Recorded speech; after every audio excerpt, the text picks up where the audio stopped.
السلام عليكم ورحمة الله وبركاته. ازيكم يا حبايب قلبي؟ عاملين ايه؟ يا رب تكونوا بخير. اللهم صل وسلم وبارك على سيدنا محمد وعلى اله وصحبه وسلم. دي الزينة اللي احنا ركبناها مع بعض في الفيديو، بقى معلقنا الزينة مع بعض. كده انا بوريها لكم بقى، كنت موريها لكم في الفيديو، كانت الدنيا نهار فما كانوش باينين قوي. انا كده بقى بوريه لكم بعد ما الدنيا كده ليلت. رمضان كريم عليكم. يلا نحضر بقى مع بعض النهارده السحور، اول سحور في شهر رمضان. رمضان كريم علينا وعليكم يا رب. هنحضر ايه مع بعض السحور؟ يلا بينا نسمي الله ونصلي على رسول الله عليه افضل الصلاة والسلام. اول حاجة كده ولعت على اللبن بقى ووطيت عليه، ورحت جايبة البطاطس. البطاطس بقى ايه؟ لازم على السحور. كل البيوت المصرية بقى بتعمل بطاطس كده على السحور. جبت البطاطس، بطاطس تحمير جميلة جدا. رحت مقشراها وبعد كده غسلتها، وبعد كده بقطعها اهو معاكم، وهغسلها تاني زي ما انتوا شايفين كده. انا كده بحضر معاكم السحور، اول سحور في رمضان. جبت البطاطس اهو بقطعها زي ما انتوا شايفين كده، صوابع عادي خالص. ورحت بقى غسلاها اهو زي ما انتوا كده شايفين معايا في الفيديو. يلا يا حبيبتي حط اللايك، يلا يا جميلة حط اللايك، يلا يا قمر، يلا يا حبايبي اوعوا تنسوا اللايك. النهارده هتشوفي حاجات جميله جدا هتعجبك، والشكل النهائي بتاع الفطار هيعجبك جدا جدا جدا. بعد ما هنعمل بقى فطار وانتوا عارفين بقى الفطار ده يعني اول يوم ده كمان بقى بتحبي تبدعي وتعملي حاجات كتير. هنعمل مع بعض حلو وحادق ايه. يلا بينا بقى كملي معايا الفيديو للاخر، يا ريت لو عجبك اوعي تنسي اللايك. بعد بقى ما حطيت الملح للبطاطس، رحت جايبه الخيار، غسلته كويس جدا ورحت مقطعاه. فضيت الزيت علشان سبته بقى يتقدح كده، وبعد ما اتقدح رحت نازله عليه بالبطاطس كده زي ما انتوا شايفين. وهنعمل طبعا مع بعض فول بالزيت الحار. ودي جبنه كده براميلي بريزدون جميله جدا يا جماعه، وبتبقى حلوه جدا في السمبوسه.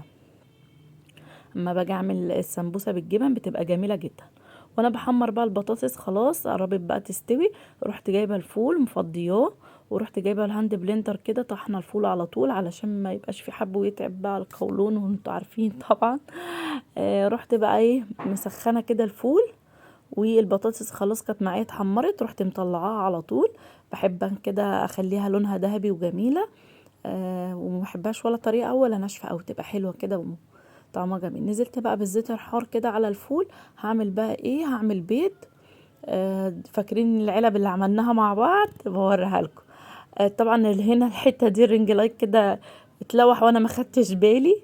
هنا بقى كنت بعمل بيض زي ما انتوا شايفين كده، على طول حطيت حته سمنه بلدي ورحت نازله بالبيض، وده كان شكل السحور بتاعنا النهارده.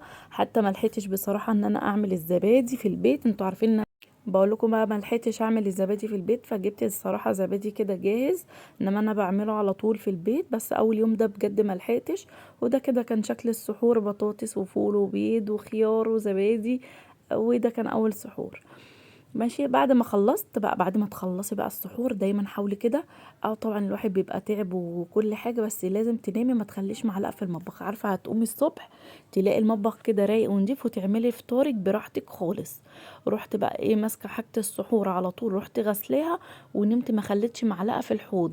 ليه؟ اقوم الصبح كده اعمل حاجه الفطار واحنا الدنيا ايه حوالينا كده نظيفه، واحنا لسه طبعا عاملين تنظيف عميق، فلازم نحافظ شويه على التنظيف ده، احنا لسه في اول رمضان. ورحت غاسله بقى ايه حاجه السحور كده على طول زي ما انتوا شايفين، وصبنت الرخامه، خليت كل حاجه كده رجعتها زي ما كانت. وبعد ما خلصت بقى زي ما انتوا شايفين كده، ورحت بقى ايه صلينا، كان خلاص الفجر بقى، صلينا الفجر وبعد كده نمنا. وبعد كده بقى نحضر مع بعض بقى الفطار. يلا بينا. بس وانتي بتتفرجي كده على سمية الله صليتوا على رسول الله عليه افضل الصلاة والسلام. كده خلصت خلاص المواعين كده، احنا تاني يوم. اولع على هنا حلة فيها مية وهنا حلة فيها مية. الحلة دي هنزل فيها بالبطاية، الحلل دي الحلل الجديدة اللي احنا جبتها ووريتها لكم في فيديو مشتريات، هبقى اسيب لكم اللينك بتاعه في صندوق الوصف. الحلة التانية اللي مولعة عليها للمية دي علشان هسلق الكرنباية القمر الحلوة دي، بصراحة كانت زي العسل بجد. ورحت بقى ماسكه الكرنبايه كده يعني مقطعاها كده من بعضها علشان اسلقها. ورحت ايه كده كانت الميه خلاص معايا بتغلي، وفصيت كده ايه الكرنبايه من بعضها علشان اسلقها. ورحت بقى ايه حطيت في الميه شويه كمون وشويه ملح بس. وبعد كده رحت واخده بقى الورق بتاع الكرنب كده سلقاه عادي خالص. وانا بسلقه بقى هقول لكم هعمل ايه كمان. هعمل كذا حاجه في وقت واحد بصراحه، كنت يعني عملت كذا حاجه وكان ضغط النهارده كتير. بس الحمد لله ربنا طبعا بيبقى مع الواحد، وطول ما الواحد واقف كده يسمي الله ويصلي على رسول الله ويستغفر ربنا ويقرا قرآن. ورحت بقى سلقه كده الكرنبايه، ورحت يعني اطلع واسلق تاني اطلع واسلق تاني. وبعد ما بصفيه على المصفى بجيب صينيه كده كبيره واحطها ايه عليها. جبت بقى حطيت قلي البطايه، حطيت ورق لورا، حطيت فلفل اسود، حطيت شويه حبهان وسبتها بقى براحتها. جبت حله تانية بقى زي ما انتم شايفين، نزلت فيها بمعلقتين من السمنه. وكنت هنا بضرب بصل، بصل للتسبيكه بتاعه المحشي. برضو الصينيه التانية دي هعمل فيها بصل، هقول لكم الايه دلوقتي. اهو حطيت برضو سمنه ونزلت بالبصل، هنا بحمر بصل وهنا بحمر بصل. هنا بحمر البصله للتسبيكه، نزلت هنا بالطماطم. وبعد كده راح برضو اكمل بقيه سلق الكرنب. بصوا يا جماعه بعمل كذا حاجه في وقت واحد. ورحت بقى ايه هنا، دي البصله دي كانت خلاص احمرت كده معايا. والناحيه التانية برضو رحت حاطه لها كده معلقتين صلصه للتسبيكه. وهنا كنت بعصج لحمه مفرومه زي ما انتم شايفين كده، حطيت البصله وبعد كده نزلت عليها بشويه فلفل اسود وبعدين شويه ملح وغطيها ووطي. بعد ما تقلبيها كويس جدا وتلاقيها كده بقت كلها يعني ايه معموله مع البصله. ورحت بقى موطيه عليها وسبتها. قلت بقى اما الحق اعمل ايه البلح باللبن، عشان ايه انا بحب اعمله اليوم بيومه. جبت بقى البلح كسرته كده ورحت حطيته في الكوبايات زي ما انتوا شايفين كده. يلا يا جماعه وانتوا بتتفرجوا عليا كده سموا الله وصلوا على رسول الله عليه افضل الصلاه والسلام. كسرت البلح وشلت منه النقه ورحت حاطاه في الكوبايات كده زي ما انتوا شايفين. وهنا كنت بسخن لبن، لان انا غاليه اللبن طبعا من بالليل وحاطاه في التلاجة. فقلت اخد بقى على قد ما انا هعمل الايه البلح. رحت بقى ايه صبيت كده على اللبن البلح على البلح اللبن. ورحت جايبه شويه مكسرات، ممكن تحبيه ساده ممكن تحطي له مكسرات زي ما انت عايزه. ورحت مقطعه كده المكسرات حطاها عليه من فوق الوش زي ما انتم شايفين كده. شويه لوز شويه بندق اي حاجه عندك عايزه تحطيها حطي، عايزه تعمليه ساده اعمليه كده. وكان لسه في شويه لبن عايزين يتحطوا اكمل بيهم الكوبايات. سخنت تاني ورحت حطاهم من فوق الوش. وهنا عملت اهو البلح باللبن والمكسرات زي ما انتوا شايفين كده. ورحت حطاهم على الصينيه اللي احنا عملناها مع بعض السنه اللي فاتت، فاكرين يا جماعه. ورحت حطاهم بقى يبردوا وبعد كده حطيتهم في التلاجة. وهنا بقى هعمل معاكم الخشاف. جبت ميه وقطعت القمر الدين كده زي ما انتوا شايفين اهو. تقطعي بقى القمر الدين كده حتت علشان يدوب بسهولة يعني. وبعد كده رحت حاطة شوية سكر، ده اختياري. حطيت البلح اللي احنا كسرناه بقيته رحت حطاه مع الخشاف. وبقطع هنا برضو بقية المكسرات زي ما انتوا شايفين، عايزة تحطي اي نوع مكسرات انت حباها مع القمر الدين وتسيبيهم بقى شوية كده علشان يدوبوا يعني. انا قلت اعمل الحاجات دي بدري شوية علشان تلحق تدوب وتسقع وكده. قطعت بقى المكسرات زي ما انتوا شايفين. وبعد كده هحط بقى ايه الجوز الهند، ده جوز هند شعر طالع جديد. كان الاول يا اما الشرايح يا اما الصغير، لا ده اللي هو الشعر جميل قوي. ودي معايا قراسيا بدون بذر اللي هي المخلية دي، جميلة قوي بتبقى في الخشاف بصراحة جميلة. وبروح ايه اسمها 2 بحيث ان هي تشرب من الخشاف تبقى جميلة قوي. وهنا برضو قطعت القراسيا المشمشية والتين.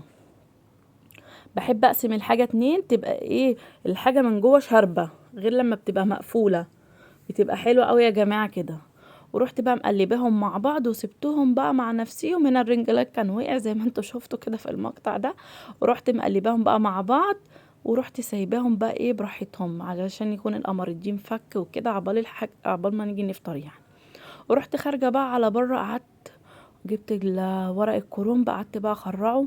وزي ما انتوا شايفين كده طول ما انا قاعده عماله اقرا قران واسبح ربنا وكده زي ما انتوا شايفين. طول ما انت بتعملي كده وبتعملي الحاجه وانت كده فرحانه ونفسك راضيه كده وبتعملي الحاجه بنفس الحاجه هتطلع معاكي كويسه جدا جدا فوق ما انت تتوقعي. ورحت بقى مقطعه كده مخرعه الكرنب وخلصته. بعد ما خلصته ريماس بقى قالت لي يا ماما انا هاجي اساعدك. جبنا بقى البتنجان والكوسه ورحنا بقى ايه قعدنا قورناه انا وهي زي ما انتوا شايفين. قلت علشان ايه اما اقعد احشي، يعني احشي كل الحاجه مره واحده. ورحنا بقى ايه جايبين البتنجان، قطعته كده الاول من فوق، وقلت بقى نقور على طول. قورته هنا وهي زي ما انتوا كده شايفين اهو. يلا يا جماعه، سميتوا الله، صليتوا على رسول الله عليه افضل الصلاه والسلام. اهو بنقور بقى ايه البتنجان كده. وبعد ما خلصنا بقى خدته غسلته كويس جدا، ورحت بقى ايه عامله التسبيكه. معايا التسبيكه بقى اتسبكت جامد جدا وبقت جميله، ولا لازقه ولا اي حاجه زي ما انتوا شايفين. هعملها كمان في نفس الحله اهو. معايا بقى ايه هجيب اللحمه المفرومه اللي احنا عصجناها، هحطها على التسبيكه لاني هعمل المحشي باللحمه المفرومه. وبعد كده رحت نازله عليه بشويه من الرز، وحطيت شويه كمون وشويه بهارات وشويه فلفل اسود، بس مش اكتر من كده. وعملت برضو حله صغيره كده حراق بس بعد ما خلصت. ورحت نازله عليه بشويه خضره وكده. كانت الخلطه جاهزه معايا، دوبك بقى هحشيه على طول. طبعا الحشو ما فيهوش اي حاجه، هوريكم شكل المحشي بعد ما حشيته. او رحت لفه بقى الورق عادي، ورحت حاشيه البتنجان والكوسه. عملت حله حراقه وحله بارده زي ما انتوا شايفين. وده البتنجان والكوسه والفلفل اهو. بتبقى جميله كمان، الكوسه بتبقى باللحمه المفرومه، بتبقى حلوه قوي يا جماعه. وبعد كده رحت جايبه بقى شوربه البط بقى، المرقه بتاعتها الله الله الله، عسل عسل عسل. ورحت بقى مولعه كده على المحشي يغلي. وبعد كده بتروحي موطيه عليه، ما تكتريش الشوربه، تحطي الشوربه لغايه الطبقه اللي قبل الاخيره في المحشي. ده كده يعني تبقى كويسه جدا، وبيطلع معاكي سواه تحفه تحفه تحفه. يغلي وتهدي عليه النار. هنا كنت بعمل لسان عصفور، حمرت اللسان عصفور وبعد كده نزلت عليها بالشوربه. وهي هنا هعمل مكرونه محمره. جبت المكرونه وحمرتها، والحله التانية دي كنت مولعه على الكشك، مولعه يعني على رز سويته في الشوربه، وبعد كده نزلت عليه باللبن. وهنا بحمر بقى المكرونه لغايه لما تبقى لونها دهبي، وبعد كده هسقيها بالشوربه. بوريكم بقى شكل المحشي بقى وانا مولعه عليه الله الله الله، عسل عسل عسل، جميل جدا جدا، طلع تحفه. وبعد ما المكرونه بقى خدت اللون الذهبي الحلو ده، نزلت عليها بالشوربه. يلا نعمل بقى مع بعض العصاير. اول حاجه كده عملت الصوبيا، حطيت ميه عليها لبن عليها سكر عليها بودره الصوبيا، طبعا عملناها مع بعض السنه اللي فاتت. وهنا معايا بقى دوت، بصراحه ماما هي اللي عاملاهولي. ده تمر هندي على كركديه، عاملاهولي كده في العلب وبعتهولي بصراحه، وربنا يخليكي ليا يا امي. ورحت بقى حطيت شويه سكر، وتاخدي بقى معلقتين. انا عملته برضو معاكم السنه اللي فاتت. وتروحي بقى واخده منه معلقتين كده، وتروحي مدوباهم في الميه مع السكر حسب ما انت عايزه. ولو عايزه تتفرجي الفيديو عندي على القناه طريقه عمل الصوبيا والتمر هندي والكركديه والخروب وكل حاجه. كده كان المحشي معايا استوى زي ما انتوا شايفين. بصوا سوا، مفهوش لا شوربه ولا ني، حاجه تحفه. بصوا يا جماعه الجمال، شايفين الحلاوه. وهنا كنا عملنا بقى العصاير، والمكرونه استوت وكل حاجه كده بقت تمام، والبطايه بتتحمر، الكشك اهوت مولعه عليه يا دوبك هشكله بس. ومعايا هنا اللسان عصفور والملوخيه زي ما انتوا كده شايفين. وكده اكون خلصت بقى. شايفين شكلي؟ مش قلت لكم الاكل في الاخر شكله هيبهرك بجد؟ الشكل كان تحفه. حطيت بقى المكرونه والمعلقه اهي الجديده يا جماعه زي ما انتم شايفين بوريها لكم. ودي المجات الشوربه، ودي البطايه القمر، وده المحشي. وده كان فطارنا النهارده. وده طواجن الملوخيه. الله الله الله، عسل عسل عسل. وولادي كانوا فرحانين جدا جدا. وبصوا خلاص كده كنا ساعة الفطار. ويا ريت لو عجبك بقى الفيديو النهارده. بصوا بقى العصاير، وده الخشاف اللي عملناه مع بعض، ودي العصاير الصوبيا والتمر زي ما انتم شايفين كده الجمال والحلاوه. يا ريت النهارده بقى لو عجبك الفيديو ما تنسوش اللايك والاشتراك في القناه وفعلوا زر الجرس على الكل علشان يوصل لكم كل جديد. وانتظروني تاني في فيديوهات تاني جامده جدا. بس لو لسه ما اشتركتيش اشتركي، ولو لسه ما فعلتيش زر الجرس فعلي زر الجرس علشان يوصل لك كل جديد. بصوا ولادي كانوا فرحانين جدا جدا، شايفين شكل الفطار وشكل الحاجه بجد تفتح النفس. والف هنا وشفا علينا، وباي باي. يلا يا حبايبي حطوا اللايك لايك لايك لايك. ايه اليوم الحلو ده، ايه الاكل الحلو ده، ايه الجمال والحلاوة دي، الله الله الله، عسل عسل عسل، باي باي.